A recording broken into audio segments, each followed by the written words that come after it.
আমেরিকানদের যখন কোক খাওয়া শেষ হয়ে যায় তখন তারা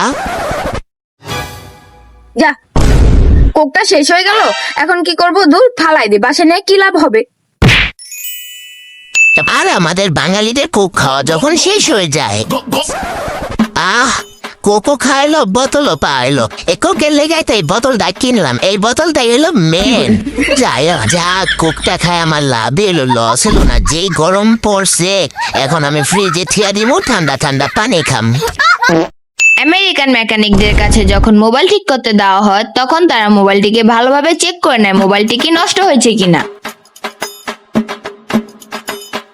আপনার মোবাইলের ডিসপ্লে চলে গেছে।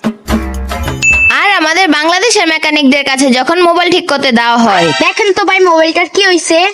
দেন তো মোবাইলটা, তাড়াতাড়ি মোবাইলটা দেন। অনেকদিন পর মুরগি পাইছি, এই মুরগির সহজে সারান যাবো না। অল্প একটু কাজ করে দিব, দাম চামো 1000 টাকা।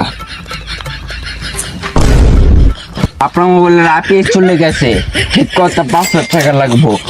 আমেরিকানরা ছিঁড়া টাকা পেলে যা করে, 1 2 3 4। এই টাকাটা দেখি ছিঁড়া, এখন এটা দিয়ে আমি কি করব? কি করা যায়? না, এই টাকাটা এখন আমি ফালিয়ে দিই, আর এই টাকা দিয়ে আমি এখন মার্কেট করব।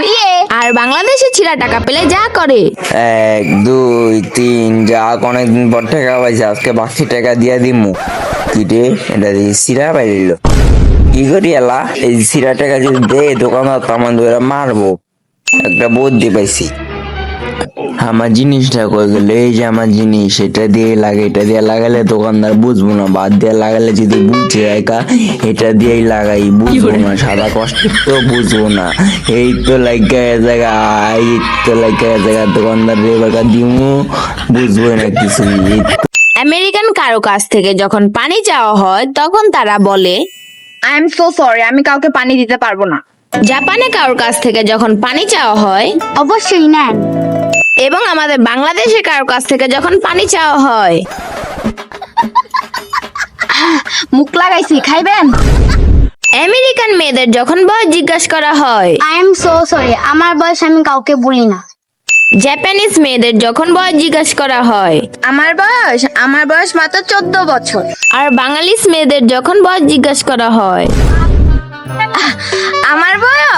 আমার বয়স তো 18 বছর, কিন্তু আমার জন্ম নিবন্ধনে 12 বছর দেওয়া। আমেরিকান টিচাররা যদি কোনো কনসেপ্টে ভুল পড়ে ফেলে, I am so sorry student, আমি আজকে এই কনসেপ্টটা তোমাদেরকে ভুল পড়িয়ে ফেলেছি। আগামীকাল তোমাদেরকে এই চ্যাপ্টারটা ভালোভাবে পড়িয়ে দেব। আর বাংলাদেশের টিচাররা কোনো কনসেপ্টে যদি ভুল পড়িয়ে ফেলে, কি রে আমি দেখি অর্ধাটা ওরা করে ভুল পড়াইছে, এখন আমি কি কমু? পাইছি একটা আইডিয়া ওই পাইছি। কি রে, তোকে পড়া মনোযোগ কই থাকে? হ্যাঁ, তোকে আমি যে ভুল পড়াইতাছি, তোরা তো একটা কেউ ধরতে পারতাছিস না। আমি তো খালি তোকে ট্রাই করে দেখতাছি, তোরা কি আমার ভুলটা ধরতে পারোস কিনা। কিন্তু তোরা তো আমার কোনো ভুলই ধরতে পারলি না। আর তুই কি ভুল ধরবি আমার? হ্যাঁ, তুই তো নিজে পড়া পারস না ভালোভাবে একটা।